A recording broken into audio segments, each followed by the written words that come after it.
All right, folks. Well, you know you're in for a treat when you hear that tune because it means it's time for another week of the Rec Poker podcast. I'm your host, Jim Reid, Bluffsterini in the home game, and at Rec Poker Jim on Twitter, where I like to hang out with all my poker and football friends. If you're new to Rec Poker, thanks for tuning in. We're a group of amateur recreational poker players. We like having fun with this game that we've enjoyed. We play poker. We play poker. It's fun, but it's more fun when you win. So we try and learn together. We study together. We learn from the pros. We watch training videos. We post in the forums. We play in the home games. There's just a million ways to enjoy the process of learning poker together in a community here at Rec Poker. So I encourage everyone to go get a free Rec Poker account. Just go to rec.poker and sign up. All it takes is an email address and a smile. But because so much of what we do is free and we're a largely volunteer organization, I have to thank our sponsors, the Running Aces Hotel, Racetrack and Casino, and Mark Prashon over at website AMP. And I also have to thank our Wrecking Crew members. The Wrecking Crew is kind of the core team of members here who put a lot of work into our hand analysis, creating our training videos, the discussions we have on the podcast. A lot of our study groups are led by Wrecking Crew members. And it's just a place to come and share your love of poker with other serious recreational players around the world. So if you want to learn more about the Wrecking Crew or me, you can go to rec.poker/crew. But you don't have to go right now because you're going to meet one member of the Wrecking Crew right now, the one and only Taylor Moss. Hey, how's it going? Taylor Moss here at Taylor_Moss on Twitter and Gopher Boy TJM in the Rec Poker home game. Taylor is often cast as a villain on these podcast episodes because he can't always make the show.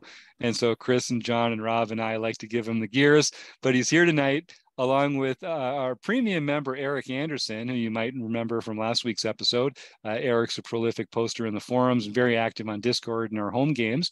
And we're going to talk about the WSOP tonight. We wanted to invite our man, Eric, to the show. So Eric, thanks for joining us. Glad to be here. Good to see you guys again. And you're E. Anderson 85 everywhere, right? You've got that down? Well, not everywhere, but in Rec Poker World, I'm E. Anderson 85. There you go. So if you see someone in the home game stealing your chips called E. Anderson 85, now you've got a voice to go with the name. Thanks, Eric. This is going to be a fun conversation, I think.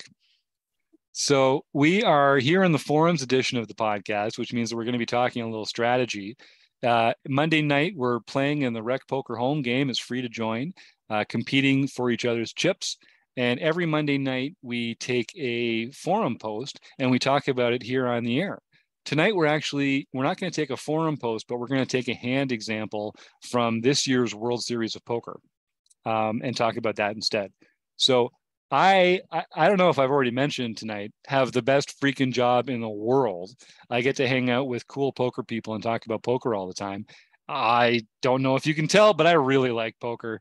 And playing in the World Series of Main Event is something that's been on my list for not even that long. Because if you told me a few years ago, I would have told you it's just not even possible. But I was able to win a satellite league this year. I won a ticket to the main event. I probably didn't study as much as I should have going down to it, but I made it all the way to the end of day 2 and had a phenomenal time. The results were average, but the experience was above average. I got to just soak it all in. I got to meet all sorts of great people. I got to cross this off my bucket list to play in the World Series of Poker main event. And I'm still tingling, to be honest with you. It was a month ago, but it was a pretty special experience. And I encourage everyone that has an extra $10,000 kicking around the couch cushions to go and give it a try. Yeah, I got to ask Jim. Whenever I play a tournament, especially if I haven't played for a while, I sit down and I have the jitters, Yeah. That feeling in the stomach, the nervousness. Yep. I have to imagine in the main event, that feeling lasts for a really long time. Did you have the jitters, and how long did it last? Well, I mean, you're right.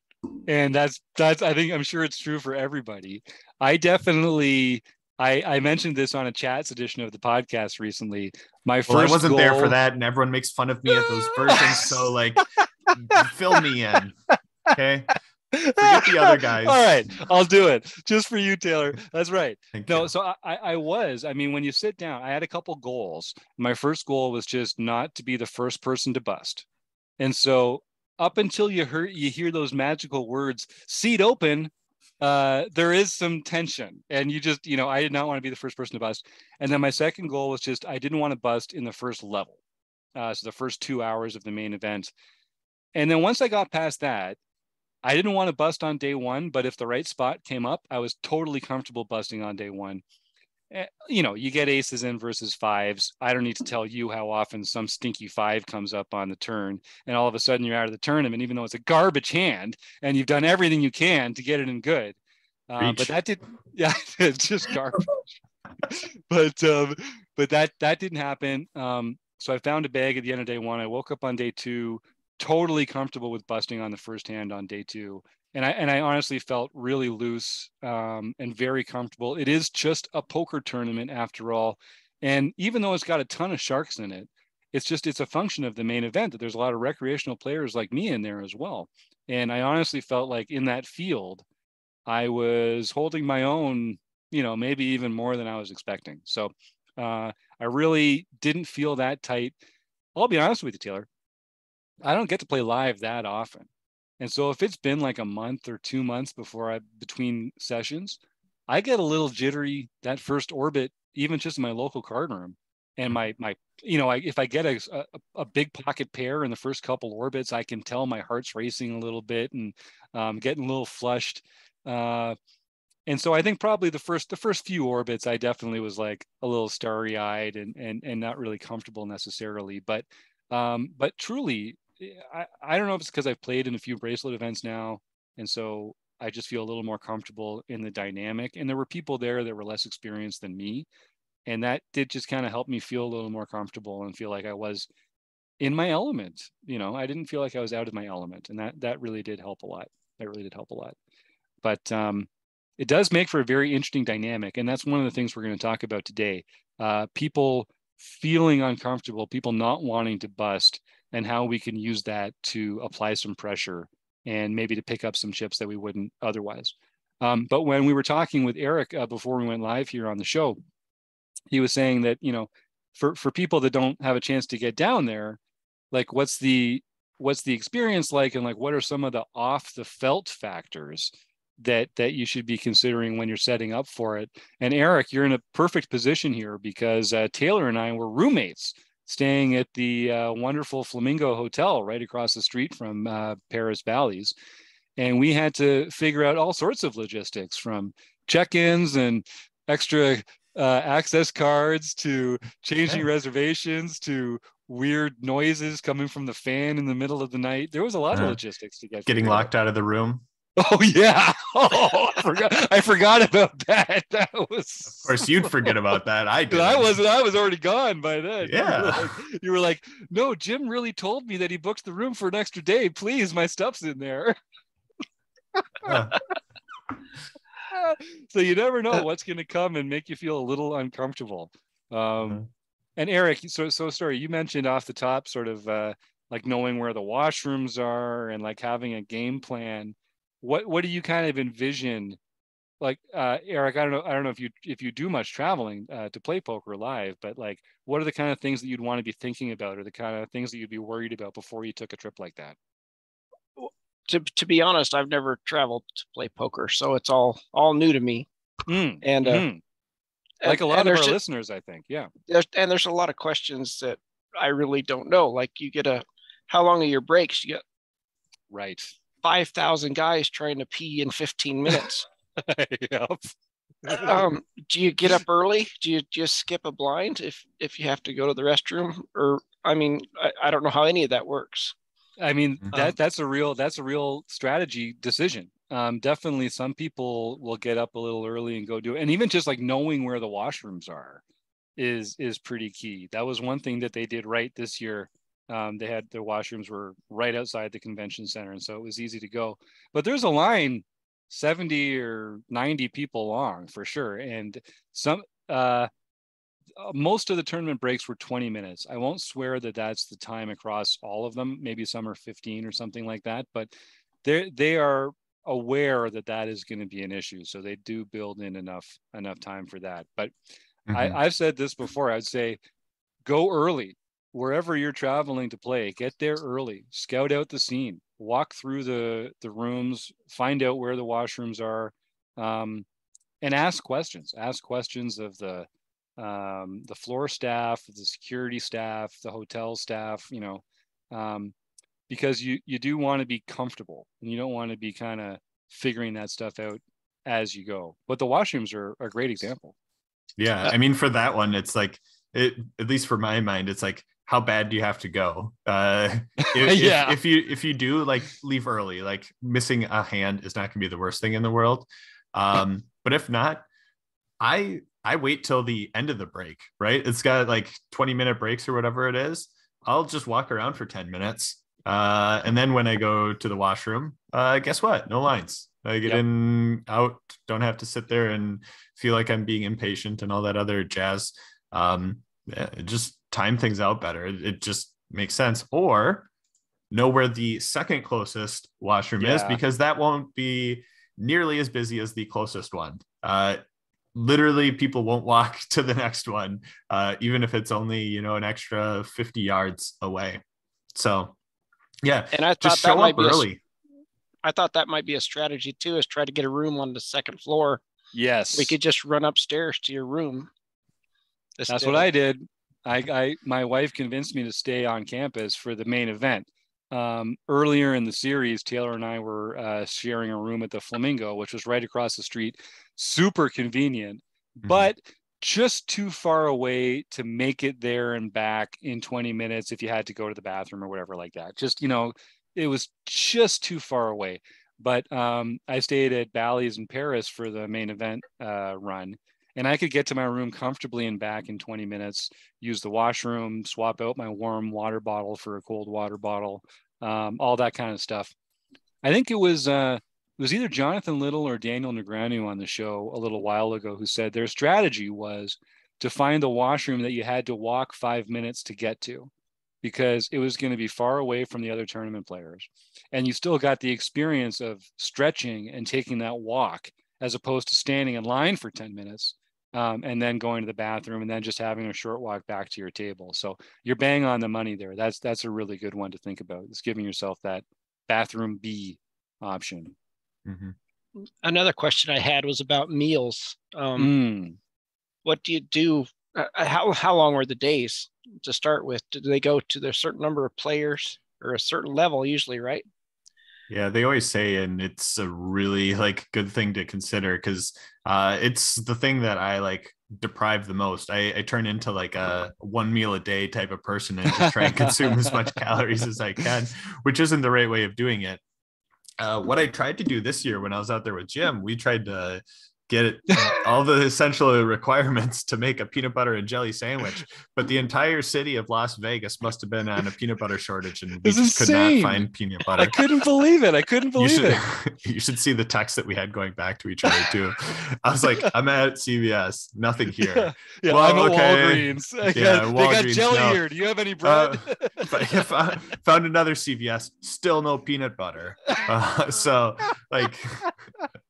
that's what we tried to do. But if I was going for it, I'd understand when dinner breaks are, and then also just have stuff with you to help hold you over. And I mean, everyone could say much better things, but get trail mix type of stuff, granola bars, things that somewhat good for you and easy to carry around and don't need to be refrigerated, just as backup option. Otherwise, you try and go to restaurants and they have out there everything close by, just like the bathrooms. Everyone goes to the close by ones to get stuff, and all the close by ones also they jack up the prices, especially when they were at Bally's in Paris this year. I was like, hey, you can't get a meal for anything less than whatever. So it kind of I'll tell you exactly what it was. It was $16 for everything, and all the places. It's Las Vegas, and I don't want to get us canceled or executed, but it's owned by the same 4 organized crime families. So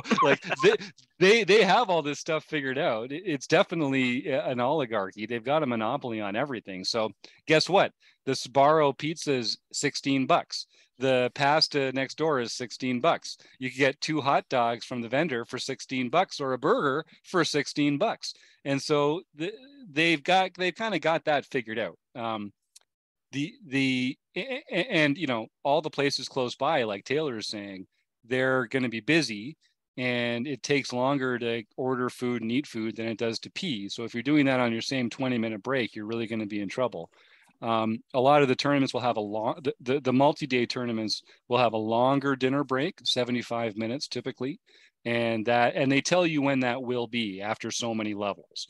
So you have a sense of, okay, at this point, I'll be able to go and get a bite to eat somewhere. But you do have to have a plan, and you never know. Like, I'm a little thrifty, so I was a Subway guy, but I got down to Subway on my break for one of these, and it was like that was the half hour that they'd chosen to close to clean the counters and floors or something like that. And so I was just SOL. There was nothing I could do about it. So I ended up getting a Stromboli, a $16 Stromboli over at the Sparrow instead, which was delicious. But definitely knowing in advance, bringing, like Taylor said, trail mix or granola bars, a bag of peanuts or cashews. I like bananas. I like having bananas because they're easy to eat. You don't have to. There's not a lot of waste. They don't have to refrigerate them. And when you can find peanut butter and jam and bread, I honestly encourage people, go make 2 sandwiches, put them in a Ziploc bag, and throw them in your briefcase or your knapsack, whatever you're carrying around, and then you can eat them whenever you like, and just kind of put that hunger off, because you really don't want to be thinking about hunger, and you don't want to be thinking about where am I going to go. Yes. Let me get out my phone and Google what places are around here. Like, you're there to play, and you got to pay attention to what's going on, not start Googling, is the Subway open, or are they on their floor cleaning break? Yeah, that's right. Will DoorDash or somebody deliver to your table, or is they that won't frowned on? They won't deliver into the casino. I think there was a lot of people that got in trouble trying to like do that at the very start of the tournaments and stuff, but like you maybe could get them to deliver outside the casino and meet them. You can order curbside from different places.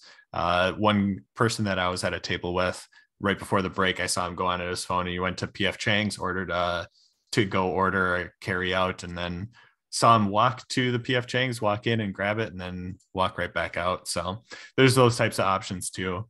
And if just have a plan. And if you're down there with other people and you're not all playing in the same tournament, or someone busts early, or if you're down there with a friend who's not playing, but they're there to support you, I mean, having a runner is great. If there's someone that can go get you a cold bottle of water, or go get a sandwich or a pizza or something and just bring it to you so that you don't have to spend that time walking and ordering, that's key. They're not going to be able to help you go to the bathroom unless they're like a really good friend, but they can probably help you put some food in your stomach, which is very, very helpful indeed. Yeah. Another question I had was there was conversations earlier about signing up for the tournaments online. Yeah. Did any of you guys sign up at the cage, or was everything pre-ordered kind of? Personally, I'm so tech phobic. I just didn't, and I'm international. So coming down from Canada, loading money onto the kiosk account, I just anticipated there being some problems with that. So I actually got a safety deposit box right there at the cage, and I just put my cash in there. And as the tournaments came up that I wanted to play, I just went right to one of the things that's nice about getting a safety deposit box of the WSOP is that it brings you right to the front of the line. So you can actually, you can skip the registration line for the entire time that you're down there and just go to the safety deposit box line, and you can register in tournaments there. So for me, that was the choice that I made. People that live in the States might find it easier to load up your kiosk account or your My WSOP account or whatever that was. Taylor, what was your choice for that? I tried to find off times to go and like register for things. So I think we played in a couple of events together that had like an 11 a.m. start. And I was like, I'm going to go down there at 9. I'm going to register, and then I'm going to go eat before it, and then like show up at 11. Yeah. So that's kind of the plan I took. And then if there's like dailies and stuff that were going on that I wanted to play in, try and just find off times to like go through and register. Cause like trying to go through when there's a lot of people, it fluctuated a lot in terms of wait times. I bet you could have sat there and waited for an hour and a half, 2 hours. And then same day, just at a different time, gone in and registered within a few minutes. So like very, very much fluctuating.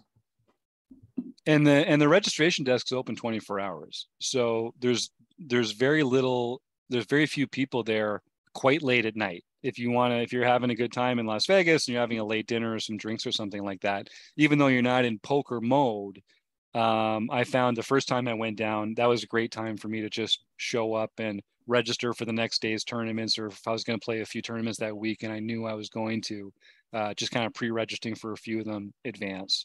The other note on that is that sometimes when you register, they're going to give you 3 receipts, your own copy, the dealer copy, and then an actual receipt, a transactional receipt. And it's got your room, table, and seat number on it. But if you register a few days in advance, it's possible that they'll end up changing that room or seat number, or that table or seat number, because they need that room for something else. So I would just always confirm, go early. Just show up a little early, make sure that it's still happening in that room, go talk to someone on the floor and see, because you never know, you might be showing up in Paris black, but actually you're playing in Bally's blue. And now you got 3 minutes to make it all the way across the casino, and you show up at your table and you're all huffing and puffing and sweaty and uncomfortable. And that's not how you want to start your World Series of Poker experience. What about the Diamond Club cards? Is that worth getting? Or God, I'm so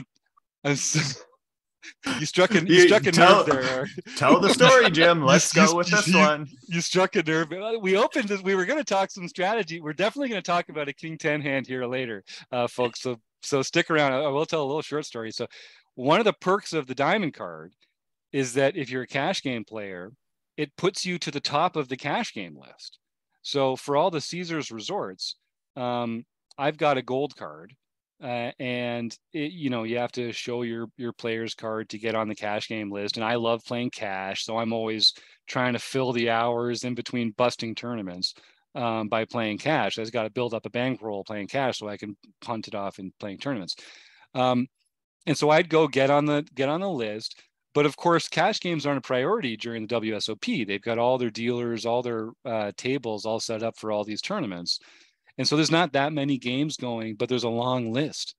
And if you have a diamond card or a platinum card, when you walk up, you just go right to the top of the list. So honestly, it's expensive to get that card. I don't know what you'd have to do to how many hours you'd have to put in, or how many hotel stays you'd have to get, or what. But I can see it being really valuable, because there were times when I would show up to play, I'd get there at noon and put myself on the list, and I'd be 6th on the list. And then I'd go and like scroll through Twitter for 2 hours waiting to get bumped up the list. And I'd go up and check. And at noon, I was 6th. And at 4, I was 12th, because there's just more diamond card people coming in. I'm moving further down the list. It was, so yes, if you have a diamond card or a platinum card, that has some value. I'm not sure it's actually worth getting it, but yeah, that's what I was wondering, if it was worth it. And I heard Carlos Welch talking about he had a system for the easy way to get it, but I don't remember what it was. But playing satellites or something. That's it. Yeah. Well, because he plays a lot. He also stays at Caesar's properties a lot. He was staying at the Rio basically half the week, and then somewhere else the other half of the week. So I think you put enough dollars in their pockets, and they're very happy to comp you that diamond card. I mean, we should split this up into a couple episodes and just sort of talk a little more about the logistics of the WSOP, and then get into that King 10 hand afterwards. I know we like to keep these forums editions pretty quick. Let's do that, in fact. So what are some other things, logistics, about your first big tournament or traveling to a tournament? Oh, I've got one. So it's going to be tempting to fly in the night before your big tournament, because a lot of us have day jobs and we can't take a lot of days off. And so if there's we're trying to tighten up our travel dates to be as efficient as possible. But in today's world, flights are getting delayed, flights are getting canceled. You just don't have the same kind of control over when you're actually going to land. And I was in that spot on this trip where one flight got delayed, another flight got canceled, and it really affected my ability to kind of come in rested, prepared, familiar with my, I had to check into my room the morning I was supposed to be registering, and I was supposed to be meeting Uncle George Sanford at the registration desk for the tag team event, and I'm carrying all this stuff, and it was a really frustrating experience, honestly. I don't get tilted very often, but it was not how I wanted to start my WSOP experience this year. So, we've said show up early, maybe even show up a day early, because worst case scenario, you get a day to familiarize yourself with the town, the casino, the room you're going to be playing in. I mean, wouldn't it be nice maybe you get to play a daily and just knock some rust off and get real comfortable with the chips? The chips are going to be different colors and weight and stuff like that. Maybe there's different house rules in this casino that you're not used to in your local casino. And if your flight does get canceled or delayed or whatever, at least you're not showing up, a couple hours before you're supposed to play, because that can really kind of put the boots to a well-laid plan. So that would be another one. What else should we be thinking about here? Do you have any other specific ones? Yeah, take it. You mentioned a briefcase or backpack earlier. Yeah. I assume you have a sweatshirt and a water bottle, some snacks. Yep. Maybe a battery for your phone or something. You're hitting all the high notes. Yep. Yeah, what those are all really good. I mean, just the backpack itself can be so useful.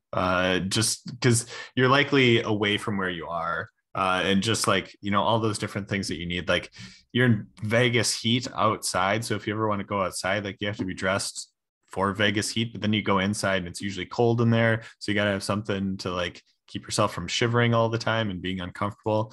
So I always throw that in there. Headphones, some people I've had to use those in other events because of the people around me and their chit chat, and I just couldn't take it anymore. And I was I need something to tone them out. As much as I love gathering information and hearing people talk about stuff, some things I just am done listening to. So I wanted to be done listening to some things. Batteries are huge importance, along with just power cords too. If you want to charge up your phone during breaks and things like that. Obviously snacks, just because you're hopefully planning on being out there for a while. So just throw those all in a backpack, keep them with you. It makes things a lot easier. Yeah, I also carry a power bank, because when we're playing in these large field tournaments, often they're in convention centers. Smaller tournaments can be in the poker room of a casino or a hotel. When you do these multiple thousand person entrants, they set them up in pavilions and convention centers, and the tables that they have there aren't the new funky tables that are all plugged in and automated and powered. If you go to the Venetian, you can just plug your phone right in at the table there and charge it. But if you're playing in the main event, you're going to be on a perfectly sound, but kind of rickety, old school folding table. Yeah. And so you're going to need to have a power bank, especially, you should really just be focusing on poker, but I tweet a lot while I'm playing is kind of how I keep myself loose. And so I'm using my phone quite a bit. And if I didn't have a power bank, I'd have to, have a friend go charge it or something, because you're not going to be able to do it there at the spot. And then, a warmer layer for top. I'm all about pockets. So I want to have pockets for everything I'm wearing, so I can put my phone or, what I just find it really helpful. I don't wear a lot of shirts that don't have pockets because that's just the kind of guy that I am. Basically what Taylor said, food, drink, a way to record notes, whether that's going to be on your phone or a notepad or something like that. You're going to have all these thoughts while you're playing. You're going to want to memorialize the hand so that you can talk about it with your friends later. Stuff like that, being able to record that stuff accurately. And can you take pictures of the hands like when room to room? Depends a lot from room to room. Some places have no problem with it. Some places will give you a penalty or disqualify you. Hardly anyone's going to just boot you out the first time you pull your phone out. Like, I don't think that's not going to happen. But not every casino wants people recording what goes on in their secure locations. And so you should really just ask a floor person and see, because it is fun. And I think, the card rooms that want to be viewed as a fun place and get their information shared on social media and stuff, they should be allowing us to take innocent photos of our hand and, the board and stuff like that. And giving away trade secrets by showing what was on the table at the time. But you should ask and just protect yourself, because you'd hate to get disqualified or something for something stupid like that. Oh, and if you're wearing, and if you have pockets, for God's sake, don't put your chips in your pocket. If you're walking from one table to another, you can have them in a rack, but do not. And it's different for cash games, of course, but in a tournament, you will be disqualified if you put your chips in your pocket, or if you ever take chips out of your pocket. It's a security measure, just so that they know that people aren't slipping chips onto the table. So that is one thing. Just make sure that your chips are visible at all time and on the table at all time. Yeah. The other piece of advice that I'd say on this line is take pictures of your stack and your table when you go on break. A lot of people I've seen wandering around after break because they forgot where they were sitting. And people doing I had more chips than this. Someone took chips from me. If you've got photo proof, boom, there, you can get it taken care of and handled on the spot. It's a small thing to do, but it can help a ton. So do those two things to help yourself out. I even do that when I park my car, because the photos are free now. So every time I park my car, I just take a photo and I know, A4. Okay. Even I can't forget that now. And even if you're not worried about your own chips, which, there's usually going to be a dealer there watching the whole time. But just like any other game or industry, there are some bad actors out there. And if someone does come with bad intentions, having a photo of your chips is really going to be helpful. But it's also going to be helpful if someone accuses you of taking their chips, because then you can say, well, here's how many chips I had when I left, and it's the same number I have now, and you can check my pockets. So it's just, again, it costs you nothing. It's easy to do. That is good advice, especially if you've been in a table change. Your ticket might not tell you what table to go back to after break. So you're like, oh yeah, and then I got put over in this part of the room, and there's like 600 tables over there. they all have a blue sign over top of them. Which freaking one am I supposed to be going to? So yeah, that's great advice too. What else, Taylor? What do you wish you'd known when you went down to yours, or other stuff like that? The only thing that I guess still confuses me at different points is like which casinos take which cards, and like you got to have a player's card to play. There's the Caesars properties, there's the MGM, M Grand properties, whatever they are. Like I still get them all confused. But that's like something to know, especially like for Vegas, is like what casinos do you need to get a player's card for versus which ones you already maybe have one for. Yep. And I went with Somsky the first time, and he was able to be like, oh yeah, that one's good here, here, and here, and then this one's good here, here, and here. And I was like, thank you. You're not just good at all this home game setup. You're also able to direct me and tell me what to do. Oh yeah, he's like an encyclopedia, man. That guy's not human.